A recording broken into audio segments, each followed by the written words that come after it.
धीरेन्द्र कृष्ण शास्त्री बाबा बागेश्वर की पदयात्रा हुई। उस पदयात्रा में उन्होंने हिंदुत्व की एकता और हिंदू राष्ट्र की बात कही है। मुझे बहुत खुशी है कि बुंदेलखंड से ही ऐसी विभूतियाँ निकलती हैं जो कुछ कीर्तिमान बनाती हैं, जैसे कैंसर हॉस्पिटल की उनकी निर्माण की आस्था। दूसरा, एक सहज और सरल भाव से बहुत छोटी उम्र में उठा हुआ एक बालक आज लाखों की भीड़ को इकट्ठा करने की सामर्थ्य रखता है और वो एकात्मता की बात करता है और साधु के वेश में है और साधु भी है। तो एक बहुत बड़ी बात है जो बाबा बागेश्वर ने उठाई है। उनने कहा है हिंदू समाज की एकता हो और साथ में कहा है भारत हिंदू राष्ट्र हो। इसी बीच में एक बयान आया हमारे संघ के एक अति महत्वपूर्ण पदाधिकारी का कि दुनिया की 6% संपत्ति बाकी लोगों के पास है और 94% संपत्ति सिर्फ 6% लोगों के पास है, और बाकी जो संपत्ति है वो 94% लोगों के पास है। मतलब इतनी असमानता है, पूरी दुनिया की बात कही उन्होंने। एक क्वेश्चन और रखो। तो मुझे लगा कि ये दोनों बातें कहीं मेल खाती हैं। एक तो भारत को हिंदू राष्ट्र नहीं बनाना है क्योंकि भारत हिंदू राष्ट्र है,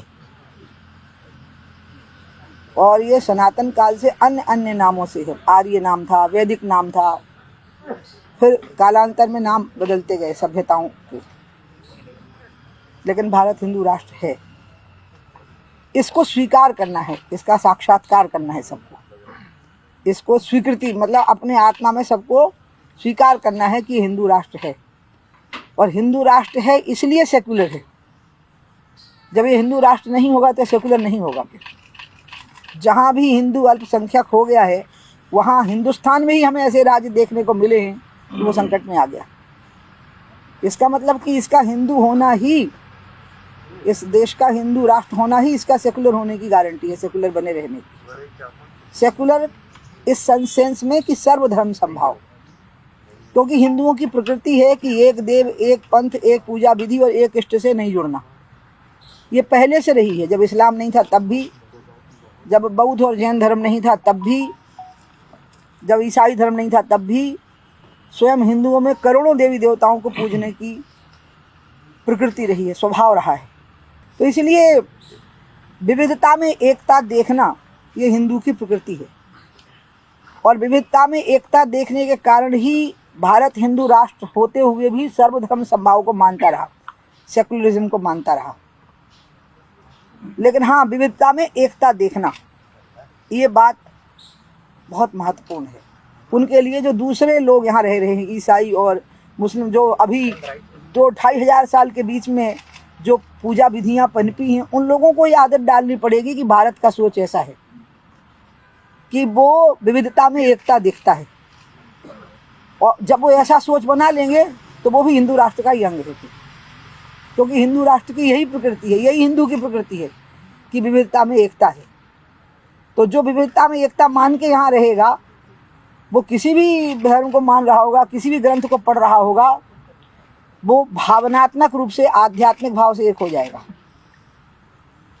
और वो इसलिए मैंने आपको कहा ना कि जो हमारे माननीय सरसंघ चालक का भी कहना है, डॉक्टर हेडगेवार जी ने भी कहा था कि भारत हिंदू राष्ट्र है, इसको हिंदू राष्ट्र घोषित नहीं करना।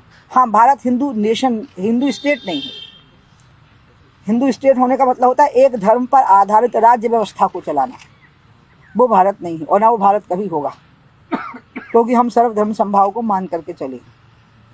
दूसरी बात जो आज सर्वत्र चर्चा का विषय है कि हिंदुओं में एकता हो, वो जाति पाति से ऊपर उठी। ये बहुत महत्वपूर्ण विषय है कि हिंदुओं की संख्या इतनी बड़ी होते हुए भी वो दीनहीन स्थिति में क्यों रहे। उन्हें अयोध्या, मथुरा, काशी के लिए अदालत की शरण लेनी पड़ी या आंदोलन क्यों करने पड़े। अपने ही देश में बहुसंख्यक होते हुए भी अपने धर्म स्थानों के प्रति बलिदान क्यों देने पड़े। इसका कारण है जातियों में विभाजन। जातियों में जो विभाजन है उसको एक करने का रास्ता क्या है? मुझे लगता है कि धर्म कभी भी जातीय एकता का आधार नहीं बनता। आप अगर हम उदाहरण देखें अभी का, पाकिस्तान और बांग्लादेश अलग हो गए जबकि दोनों एक ही धर्म को मानते थे। बांग्लादेशी भी इस्लाम को मानते हैं और पाकिस्तान के लोग भी इस्लाम को मानते हैं, तो अलग क्यों हो गए? कनाडा भी अंग्रेज़ी बोलता है, अमेरिका भी अंग्रेज़ी बोलता है, फिर अलग क्यों हो गए? इसका मतलब एकता का आधार कुछ और होता है। एकता का आधार होता है आर्थिक समानता। जो आरक्षण है उसका मूल भी यही है कि आर्थिक समानता रहेगी तो समाज के मन से शासक का भाव उनके मन से निकलेगा जो अधिक धनी हैं, और शोषित होने का भाव उनके मन से निकलेगा जो अर्थाभाव से पीड़ित हैं। इसलिए हिंदू समाज में एकता लाने के लिए ज़रूरी है कि रोटी की समानता हो। और रोटी का मतलब है 3 चीज़ें: सत्ता, शासन और प्रशासन। रोटी का मतलब खाली रोटी नहीं है, क्योंकि अब भूखमरी से मृत्यु नहीं हो रही, लेकिन फिर भी भीषण अंतर है प्राइवेट अस्पताल में और सरकारी अस्पताल में, प्राइवेट स्कूल में और सरकारी स्कूल में।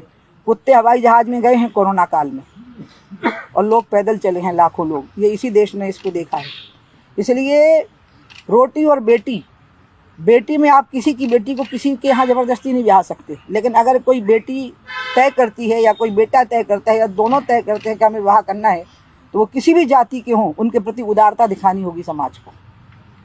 तो ऑनर किलिंग जैसी बात नहीं होगी, तो सामाजिक बहिष्कार जैसी बात नहीं होगी।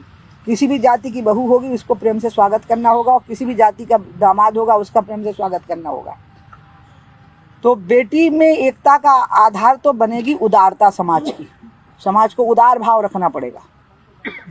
और रोटी में सत्ता, शासन और प्रशासन में बराबर की भागीदारी है कि नहीं, इसको सुनिश्चित करना पड़ेगा। खाली हो गए बराबर, आओ गले लग जाओ, इससे कुछ नहीं होने वाला। फिर पाकिस्तान और बांग्लादेश एक ही रहे होते जबकि एक ही धर्म था, फिर कनाडा और अमेरिका एक ही रहे होते जबकि एक ही भाषा बोल रहे थे, लेकिन आर्थिक असमानता आ गई थी बहुत बड़ी, शोषण बहुत बढ़ गया था आर्थिक आधारों पे।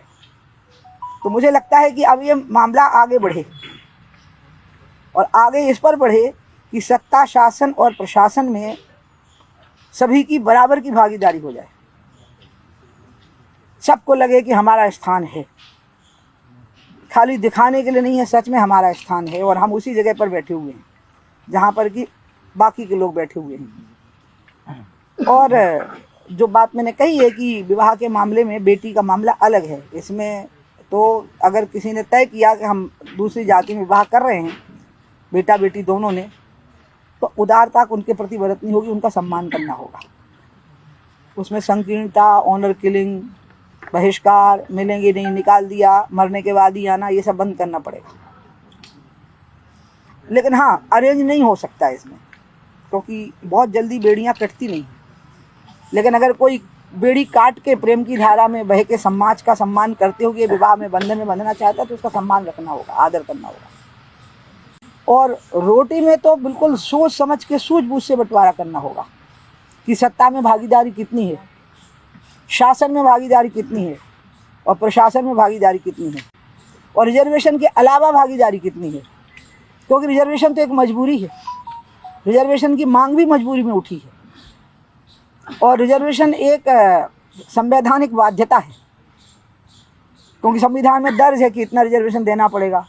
अगर वो नहीं होता तो शायद वो मिलता ही नहीं। इसलिए अब पूरे हिंदुस्तान में एक हिलोर उठनी चाहिए।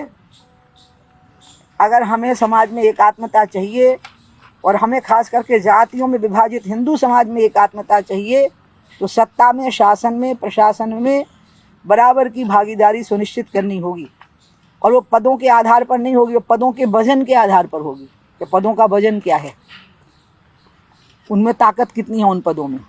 हमारे मंत्रिमंडल में इतने लोग फला जाति के हैं, इससे कुछ नहीं होगा। नहीं, पोर्टफोलियो किसके पास, इससे होगा।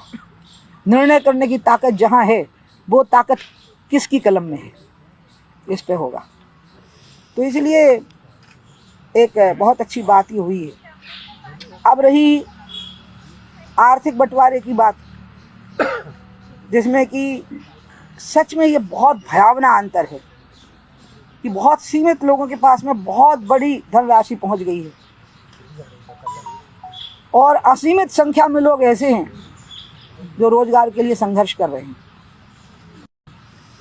इस मामले को आगे बढ़ाने के लिए मेरी अपनी नज़र में मोदी जी से बेहतर कोई प्रधानमंत्री नहीं हो सकता। उनने पिछड़े जिलों की सूची अलग बनाई थी, उस पिछड़े जिलों में आर्थिक रूप से पिछड़े लोगों की सूची अलग बनाई थी, उसमें जातिगत आधारों को बिल्कुल और ना सांप्रदायिक आधारों को ध्यान में रखा गया था, उनकी आर्थिक स्थितियों को ध्यान में रखा गया था और वो किसी तरह से अपने पाँव पर खड़े हो सकें इसको ध्यान में रखा गया था। इसलिए मैं चाहूँगी कि बाबा बागेश्वर ने एक बहुत अच्छी बात उठा दी है। मेरे लिए तो वो छोटे भाई हैं, पुत्रवत हैं, मेरा बहुत सम्मान करते हैं,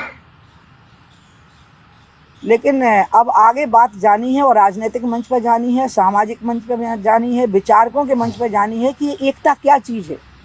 क्या धर्म के आधार पर एकता हो सकती है? तो बांग्लादेश और पाकिस्तान एक क्यों नहीं रही थी? क्या भाषा के आधार पर एक हो सकती है, एकता हो सकती है? तो कनाडा और अमेरिका एक क्यों नहीं रही? तो एकता का आधार क्या है? वो है आज के ज़माने में सबसे पहले मनुष्य को, इसके साथ मैं अपना कथन समाप्त भी कर दूँगी। मनुष्य 5 कोशों से बना है। पहला जो कोश है वो अन्नमय कोश है, शरीर है, धरातल यही है।